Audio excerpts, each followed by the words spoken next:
স্বপ্নের মতো সুন্দর জায়গা, স্বচ্ছ নীল পানি, সবুজ পাহাড় আর এক শান্ত পরিবেশ। আমি আছি থাইল্যান্ডের বিখ্যাত ক্রাবি সমুদ্র সৈকতে। সৈকতের সৌন্দর্য যেমন মুগ্ধকর, তেমনি এখানকার খাবারের স্বাদও নিতে চাই। কিন্তু বাংলাদেশি খাবারের সাথে এদের খাবারের কি তুলনা করা যায়?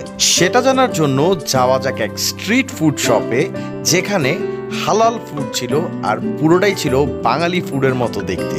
সো চলুন কথা না বাড়িয়ে ভিডিওটা স্টার্ট করি আর আপনাদেরকে এখানকার ফুড ট্যুর করাই।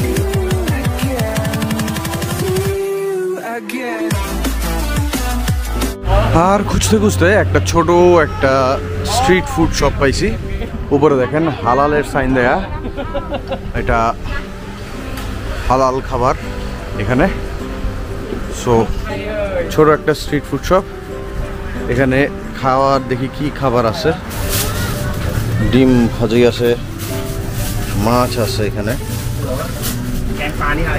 এটা মটর দিয়ে গরুর মাংস, এটা হচ্ছে মুরগি, এটা হচ্ছে একটা মাছ, এটা সবজি, মুরগি। So what is this? Is this beef?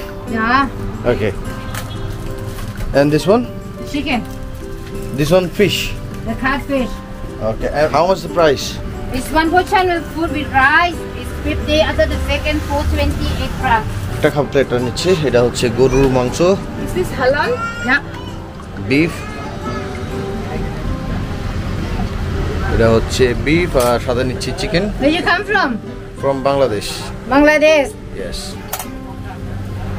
So এই হচ্ছে 2 spoon please, we will try it. ও খাবার নিলাম, এটা 70 বাদ দিয়ে। সাবিনা কি মনে হয়? জানি না। সাথে একটু সালাদ নিচ্ছি।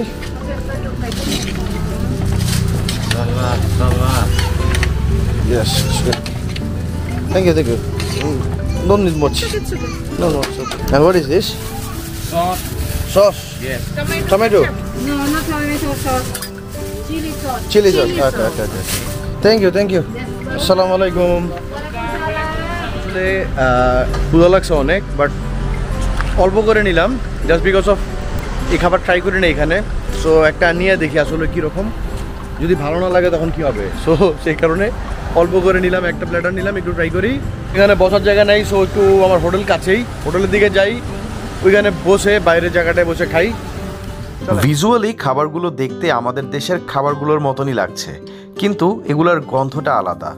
মনে হয় এখানে মশলার ব্যবহার আমাদের দেশের মতন তেমন স্ট্রং না। বিসমিল্লাহির রহমানির রহিম।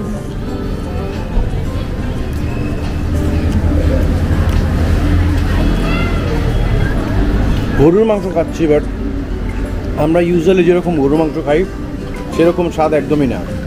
এটা দেখেন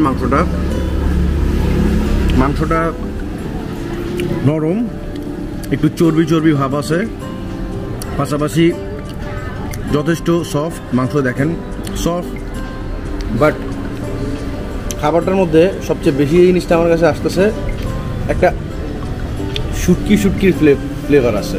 আমি শুটকি দিয়ে রান্না করলে যেরকম হয় খেলে ওই রকম আছে। আমি জানি না গরুর মাংসের মধ্যে কেন এরকম স্বাদ, বাট খারাপ না, চলে, আমার জন্য চলে না।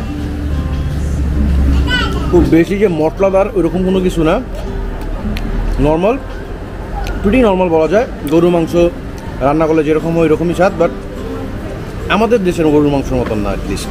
যাই হোক, মুরগির একটু ট্রাই করি। এই হচ্ছে চামচ দিয়ে নিয়ে দেখাই।